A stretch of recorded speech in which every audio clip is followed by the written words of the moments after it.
Hey guys, so here's a couple of new packages, fresh from eBay, fresh off the press. So look at these.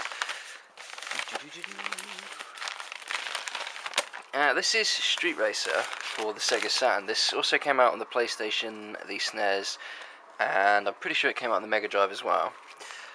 Genesis, whatever you want to call it.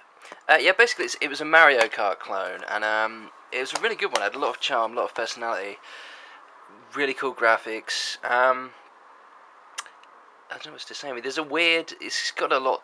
It's got more to it than Mario Kart, just in terms of feature set. For instance, you get a rumble mode where you start off in an arena and basically you have to knock the other racers out of it. You know, kind of like Destruction Derby type thing. And there's another one where you actually play football with the cars, which is just, or soccer, which is just completely insane. But it's really good. It works really well, and I loved the soundtrack for this.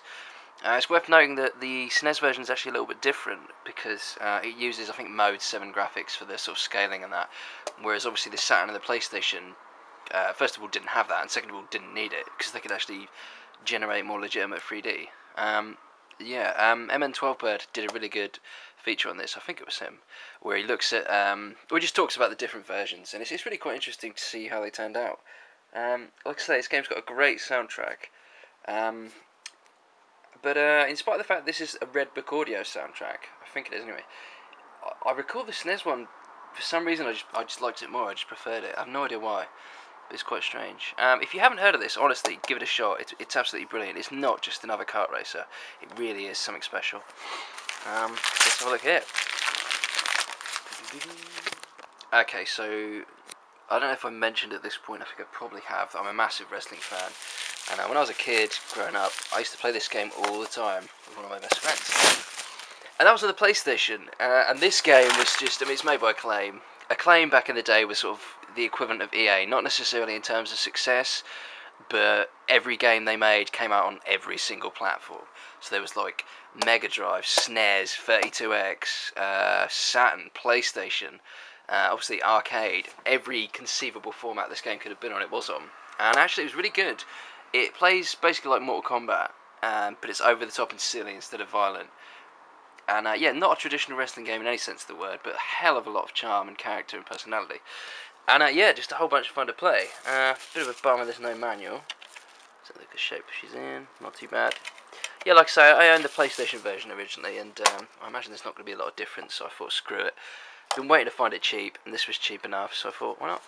And it actually came with the sequel, WWF In Your House, which is largely the same, and I'd imagine it was handled by a different development team, because it's, by comparison, it's pretty shitty. Animation is choppier, gameplay doesn't feel as smooth, graphics don't look as good, really bizarre, but sort of typical for Acclaim back in the day. For whatever reason, Acclaim insisted on making complete shit. This does come in the manual, which is really cool, and obviously the disc. Yeah, so these, basically this was a series of games, and this is how long it went on for, 2 games. And I really enjoyed them, like I say, in spite of the fact that this one is a much inferior game. When I was a kid, it had an up-to-date roster, and stuff like that just made it worthwhile. Yeah, but like I say, these are really interesting games. I think I'll pop up some footage of this, just to give you an understanding of why I like it, and possibly make you want to unsubscribe from my channel, but nonetheless, hopefully I'll post some footage shortly.